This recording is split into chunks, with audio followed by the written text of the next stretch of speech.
And we are live. Ladies and gentlemen, welcome to UK Alternative News and Sports. Today, just checking, let's just check if we're live. I've just had an email come through. So let's have a look first. Let's get that VPN off. So today, I think we're live. Let me just check my YouTube. 1 second there. And then stretch it. Let's go to YouTube. Check my channel. Please like and subscribe. Share these videos. I've got 778 videos currently on my channel. There's a lot of short videos on there, but there's also some live videos on there as well, which is kind of pertinent to where we are in modern society. But for today's video, I've decided to have a look at testosterone, something that's really affecting men. And obviously, I'm a man over 40.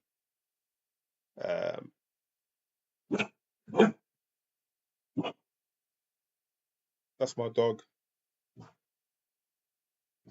barking away because she thinks that somebody's by the front door, but that's the neighbour. She can hear. We're knocking a couple of doors down and alerts her straight away.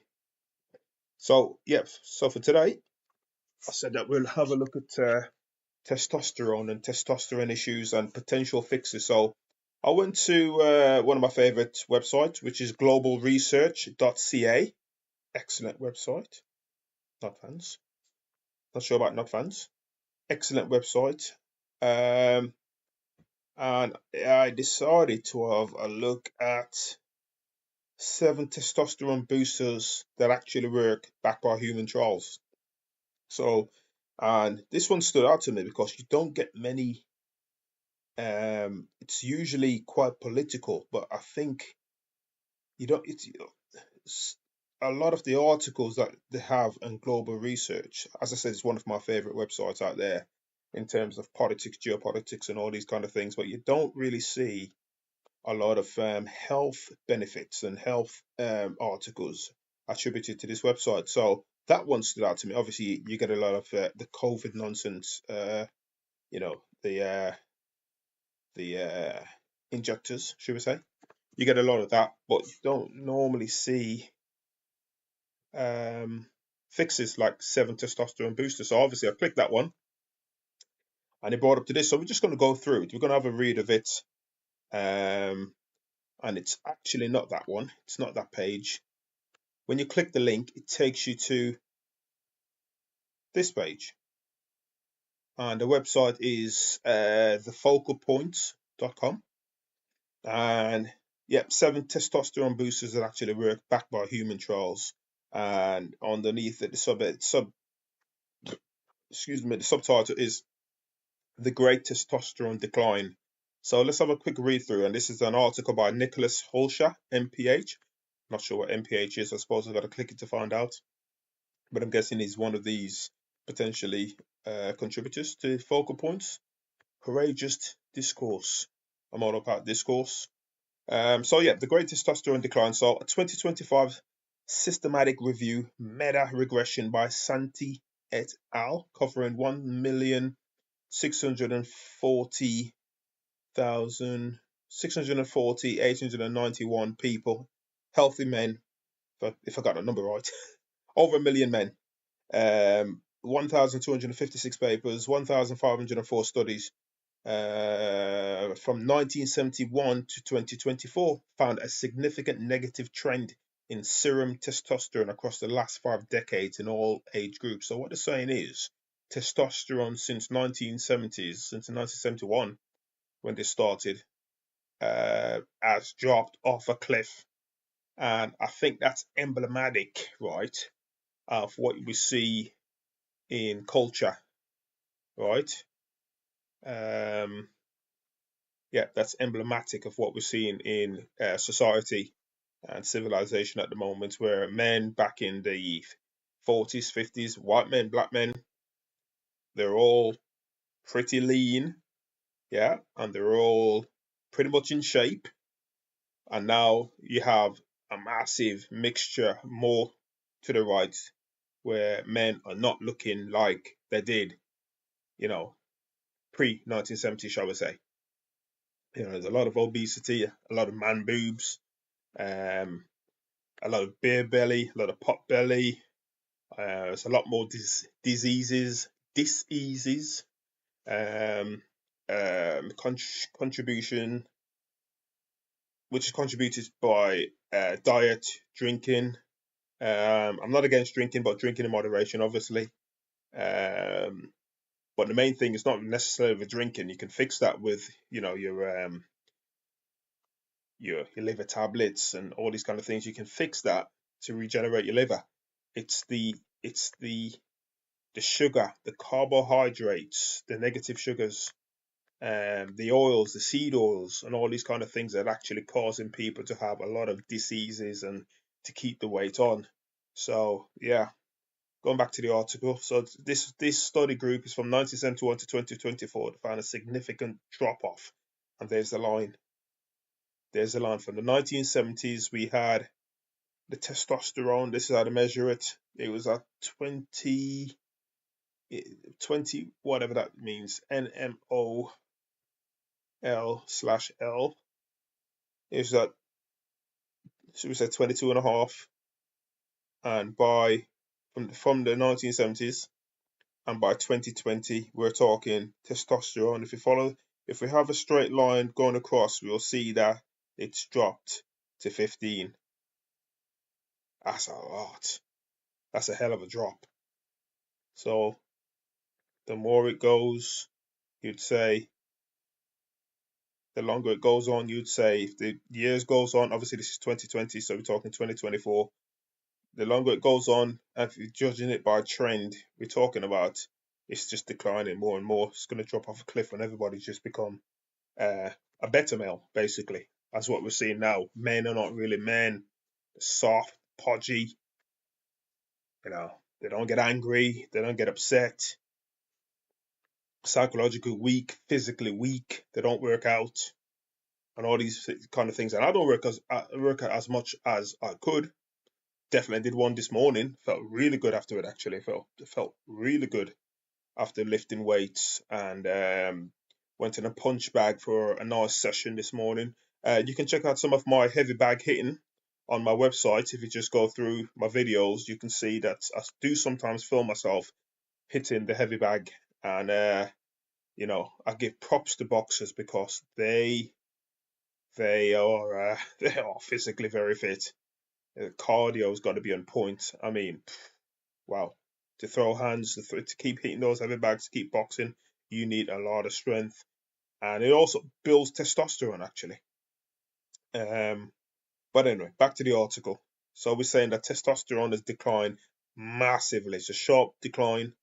In what we're talking, 50 years? 1970 to 2024. That's a massive drop. So it's a meta-regression analysis using testosterone serum levels as effects of regression. The years of sample collection as covariates and subjects number, age, and BMI as a cofactor. BMI was available for 742 study groups. Statistical details are reported in supplementary material. So let's have a read through. So the decline remains after adjusting for age, BMI, assay type, and even environmental and demographic moderators. Importantly, luteinizing hormone, LH, I've never heard of that, LH declines in parallel, suggesting a central hypothalamic pituitary component rather than a purely testicular failure. FSH showed no clear trend. Now you got to forgive me; these are like words that I'm not used to. Pronouncing, actually. These are very scientific words for the physiology of men. So testosterone underpins energy, mood, body composition, libido, sexual function, erythropoiesis, bone density, and cardiometabolic health. A multi-decade population drift downward has obvious implications for fertility and men's health. As we know, the the population, especially if we're talking about the West, in Europe in particular, the population is massively declining, where people are having as many kids as they need to. Hence while the West has been flooded by third world populations. As a result, there is a growing interest in so-called testosterone boosters, compounds marketed to ameliorate or reverse this hormonal decline.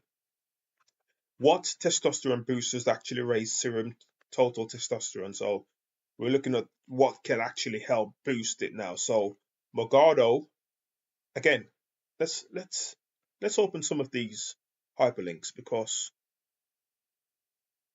so do testosterone boosters really increase serum total testosterone? Okay, so this is from the actual study, right? Which is your Sexual Medicine Journal. Okay, IJIR. Okay, never heard of this, but let's have a quick sieve through. Testosterone boosters are heavily marketed on social media marketplaces to men with claims to significantly increase testosterone. Lax industry regulation has allowed sales of supplements to thrive in the absence of verification of their purported benefits. Our primary objective was to systematically review all data published in the last 2 decades on testosterone boosters and determine their efficacy. Our outcome of interest was total testosterone increase versus placebo in 4 different populations: male athletes, men with late onset hypogonadism, never heard of that, hypognism, infertile men, and healthy men. Following research and screening, 52 studies were included in our review related to 27 proposed testosterone boosters. 10 studies of cholesterol, that's 5 zinc, magnesium, 4 tribulus terrestris. Obviously I use zinc and magnesium to help. Magnesium not every day, but I take 2 tablets of zinc every day. I think that helps. Tribulus terrestris, I've got a pack of that. I don't really use it, to be honest with you. I don't know why, but I just don't. Maybe it's because I never really saw any benefits to taking it. And creatine, I don't really use creatine. My son uses creatine, but I don't really use creatine. Uricoma longifolia, never heard of that. And Withania somnifera, never heard of that either. Bethane, never heard of that. Diaspartic acid, don't use that. Lepidium, no. And isoflavones. While the remainder were single reports, our findings indicate that most fail to increase total testosterone. Well, there we go. The exceptions were B-hydroxy, B-methylbutyrate, and bethane, which can be considered effective for male athletes.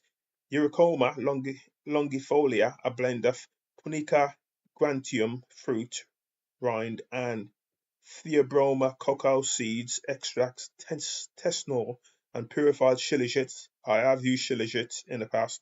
Extract primavera can be considered possibly effective for men with late onset hypogonadism.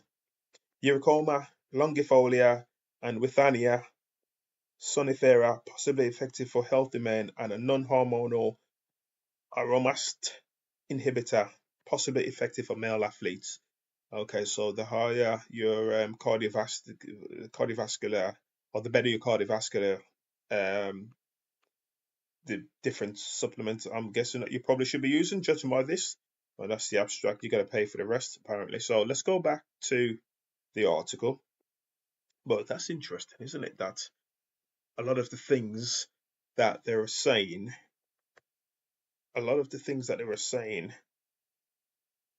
that actually reported. So the Tribulus terrestris, which I've got a pack of, but like I says, never really use it. I do use zinc and magnesium, and I do feel that magnesium definitely helps me. The pure form magnesium definitely helps me. I'm talking like the powder stuff that tastes like fish. It's horrible to take, really horrible to take, but it's a purified form. I do feel some benefits to that. I definitely feel the benefits of zinc. So um, don't care too much about Tribulus terrestris. Creatine, I don't really take. I think your body naturally produces creatine anyway, or maybe up until a certain age. But yeah, quite surprised that, judging by the studies, these wasn't as important as what I would have thought, given that magnesium's like a well, you can't survive without magnesium, can you? You definitely fall apart without it. But I suppose if we're talking about testosterone only, it probably doesn't stack up, but interesting nonetheless. Anyway, let's go back to it. So, do testosterone boosters really increase serum total testosterone? A systematic review. So, I've gone through that page just, and this is where also we're talking about Tonkat Ali. So, I've used Tonkat Ali in the past. Shilajit I've used recently actually in gummy form, um, but they're saying use it for 90 days. Interesting. Seven compounds that raise serum total testosterone in human trials. So these are the 7 compounds that they found. So pomegranate, because obviously it increases the white blood cells and circulation. Right. See, withania somnifera, I've never, or ashwagandha, also known as ashwagandha, 300 meg twice a week. See, I, as a man in his 40s, mid 40s, I'm going to look more into these because some of these never heard of. Well, heard of some of them, but bethane, never heard of that ever. ATB based aromatase inhibitor, never heard of that at all. But it increases the testosterone by 283% in 8 weeks. Holy crap. Shilajit increased it over 90 days, 20%. Withania, Somethera, Ashwagandha increases it by 14 to 17% over 8 weeks. Pomegranate, 21 to 25%, 56 days, which is a couple of months. B-hydroxy methylbutyrate, that's for in athletes, 11 to 22%. Bethane, 64 to 94% in adolescent athletes. Wow. Okay. So my son could probably do with something like that then to get his testosterone up.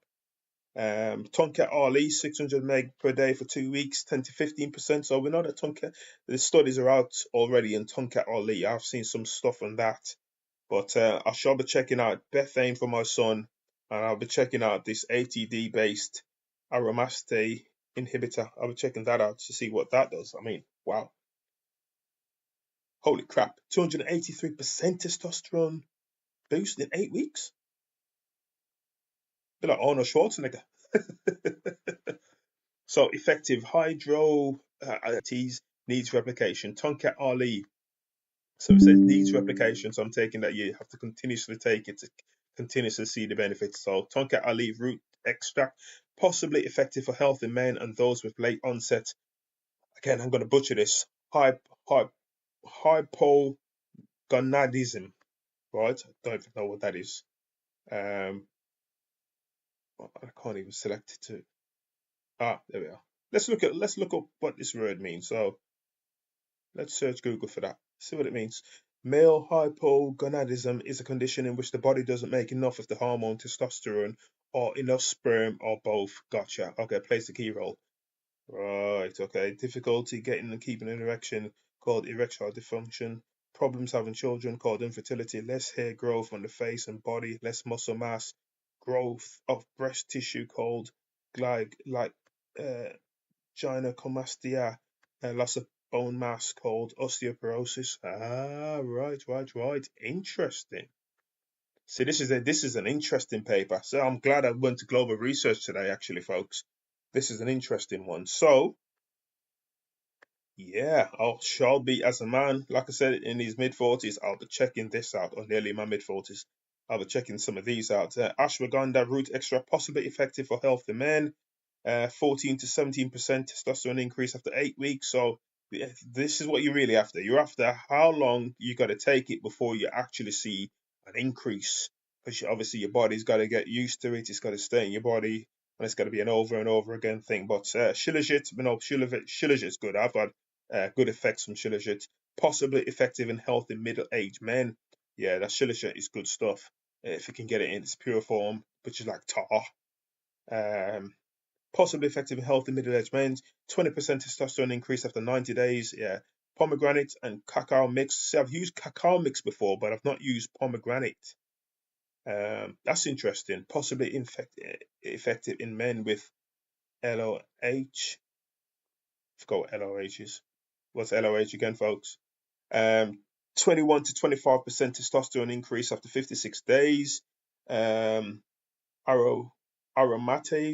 inhibitor, non-hormonal, possible effective in resistance trained men. See, I lift weights, a lot of chin ups, a lot of some push ups, some sit ups, yeah, a lot of walking. So possibly effective in resistance trained men. I'll be checking this one out. 283% testosterone increase. Holy crap. No reliable effect. Vitamin D,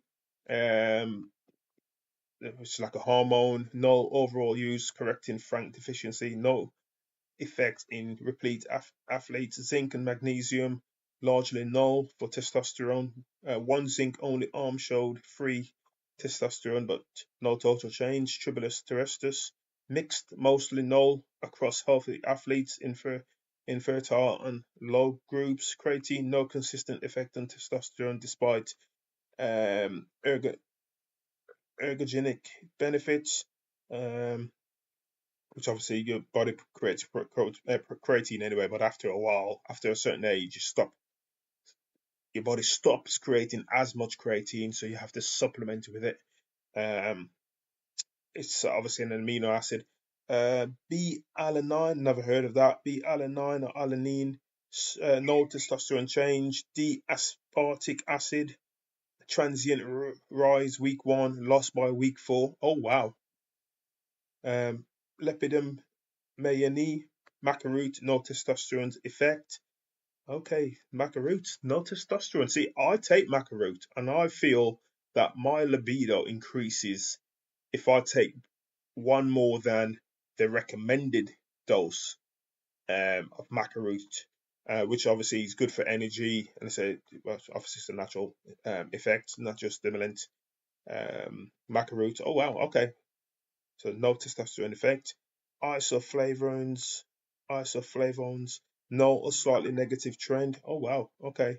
Trigonella, Phonom, great, Gracum, Fenugreek, small, free testosterone changes only, no testosterone difference.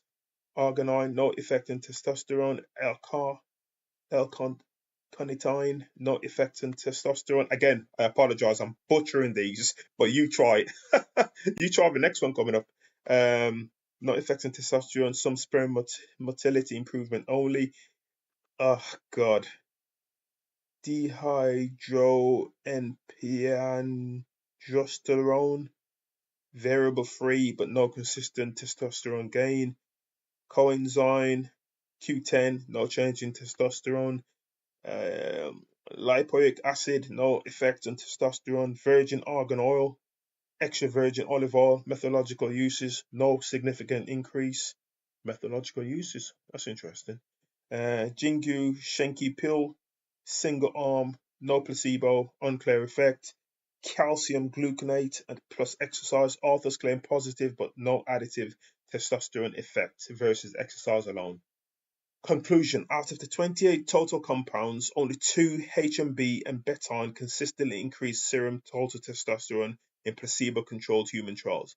5 others, Tonkat Ali, Hirocoma, Longifola root, ashwagandha, shilajit, pomegranate and cacao mix, grantium rind, theobroma, cocoa weed, and a non-hormonal aromatase inhibitor showed possible short-term efficacy in single or context-specific studies.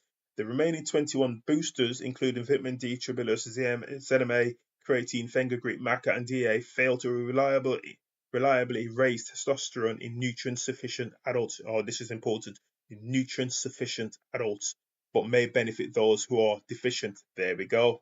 So if you're deficient in nutrients, it may help raise your testosterone by giving you the energy levels a la maca root, which was what I take. But I know that I'm deficient in some things, i.e. magnesium. I do not take enough magnesium at all. While supplements may offer marginal or context-specific benefits, the most powerful drivers of testosterone remain fundamental lifestyle factors: consistent resistance training, adequate sunlight exposure and sleep, nutrient-dense whole foods, and maintaining healthy body composition. Yeah, yeah, absolutely. As Rosek et al. Indicated, most factors, this is another study, most factors influencing testosterone levels in men are modifiable, such as diet, amount of sleep, or stress levels. I agree with that. I know all about these. Yeah, sleep is very important. 7 to 9 hours raises your testosterone levels. We don't get enough sleep already because obviously we're on our phones all the time. Stress of life, your bills, kids, your houses, etc. So we know that can, try telling that to a woman. Such as diet, the amount of sleep, stress level. Zinc is a cofactor of LH and FSH enzymes, catalyzing the synthesis of tropic hormones and pituitary. Zinc deficiency correlates with lower testosterone levels. Yes, absolutely. That's what I do take 2 tablets of zinc per day. I think it's a 50 meg each. But I do know that you need to take zinc and what's the copper? So my next bout when I buy the zinc again will be zinc and copper mix. The reduction of sleeping time to 5 hours per day during a single examination contributed to reducing testosterone levels to about 10 to 15%. Oh wow. In the case of people with healthy weight, too low calorific value of diet may result in a reduction of testosterone levels in men. Excessive body mass may lead to higher levels of cortisol. This is the word I was trying to think of earlier. Cortisol. So when we have too much sugar, too much carbohydrate in our body, it raises cortisol levels, which decreases testosterone and puts weight on, i.e., it's about man boobs earlier in the article, etc. Causes estrogen levels to spike in men and affect androgens levels. Hair analysis of people of different body mass showed higher cortisol levels and lower testosterone levels in obese people. I mean, that's natural. Epidemiologist Foundation Administrator. See, this is an interesting article. I'm glad I came onto this live. Folks, give this live a share and a like. I shall like this. Hopefully, I haven't got to sign in. Oh, yeah, of course I've got to sign in. Substack. Yeah, this is an excellent, excellent article. And like I said, I'm interested in all things health, pretty much all things health. I'm interested in your sexual health as well as the politics and the sports and everything else. But important that you address these things. Luckily, at the moment, as it stands, I am lucky because I'm on top of it and performing well. Just ask the missus. So that's going great, but important nonetheless, actually, the great testosterone decline because it's happening to everybody, and a lot of people don't know, shy away. They start um, dipping into football more and more, and dipping into sports more and more, and locking themselves away, and it's causing relationship issues and all these kind of things. But when you find out stuff like this, and some of these things I will be searching for, as a matter of fact, let's stay on the live and do a quick search of these. So the bethine or bethine, I've never heard of. So let's go to Amazon. Let's do a quick search. Let's go to Amazon. 2 pages. All right, let's go to Amazon. Bethine trimethylglycine is an active metabolite of choline in the body and component of beetroot. It serves as a vital role in methylation in the body alongside folate and is an osmoregulator like creatine. Bethine is also possible ergogenic aid. Bethine is most used for muscle gain exercise. Right. Interesting. So if I go to Amazon and I search for bethine, right, what comes up? And also, obviously, we're doing it live, folks. We're doing it live. So if I go there, search for there, and then see some of the things that come up. So there it is. Now, if they've got these in gummies form, I may be tempted to take the gummy. But no, so these are the things that raises testosterone. So you've got this one, and also there was another one, wasn't there? The two that raised it. It's not the page. This is the page. Focalpoints.com. Give this Substack a like. Thefocalpoints.com. Give that a like, folks, because this has been an interesting live. It's been an interesting live. So you got Bethine, and you've got. Let's go down. Let's go to the conclusion. HMB. That's the one we want. Let's find the HMB. Let's get it right properly. What shot up testosterone by 283%? It's this one, wasn't it? But let's get the proper name. So you got Bethine or Bethine that I've just searched for. So Bethine 64 to 94%. I'll be sending this link to my son. 64 to 94%. He's always in the gym, so he'll be interested in more testosterone. Where's the other one that shot it up by 283%? You want the proper name. Effectiveness. Here we are. Hydroxymethylbutyrate. Let's have a look at that. So let's search and Google. What's that then? What's that in the form of? Can we get that on Amazon? Of course we can. I just saw something come up. So the effects of beta. I've got an Amazon. Let's have a look. Amazon. Let's go back to Amazon. Let's go there. Click that link. And yeah, so for anybody that's that's potentially having testosterone problems, balding, no facial hair, tired all the time, etc., send them that article. Send them the article from, not from Nature, but from thefocalpoints.com. And there it is. Just 7 testosterone boosters proven by studies going back from the 1970s, showing how testosterone has actually dropped off a cliff. So, yeah, let's search that and see what comes up. Let's see what we can take. So, yeah, we know it's an amino acid.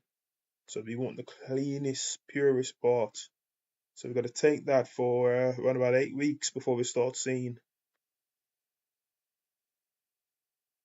Mega caps, no, not interested in that. 10 grams. Okay, so let's go back to the focal points and let's see. Do, do, do, do,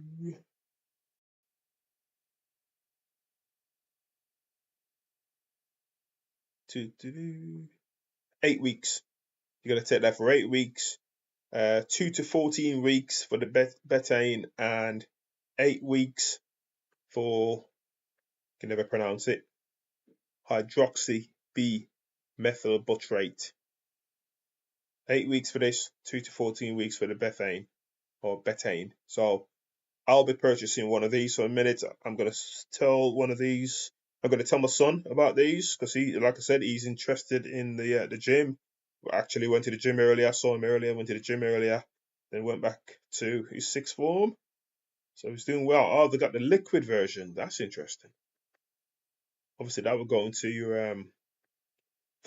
into your system better than the tablet, which takes a while, hours and hours to digest. This should just digest pretty much straight away. Bethane liquid, nitrous use all kind of water soluble. So let's have a look then. So let's have a quick look at some of the reviews. Add this to carp bait recipes, you will catch fish. No, that's not what I wanted for. Great products, great prices, I would recommend. Very good, we'll buy it. It's very impressed with the price compared to the others. The results have been great on form of fish trap. Okay, so people are using this to catch fish. Okay, well, I will be using it to catch fish. That's for sure. Feed and attract, so that's the wrong one. Gentian bitters support digestive efficacy or efficiency. Right, folks, I think I've got my 2 testosterone boosters. There are bethane and hydroxy B methylbutyrate. So give it a like, give it a subscribe, share this like, tell your friends, and share the focalpoints.com where this article is. And also share one of my favorite websites, which is globalresearch.ca. Excellent website. But yes, I'm going to do further digging, further analysis of this, and I'll be buying a couple of these. Right, folks, I will see you on the other side, on the next live. Interesting, eh? See you later.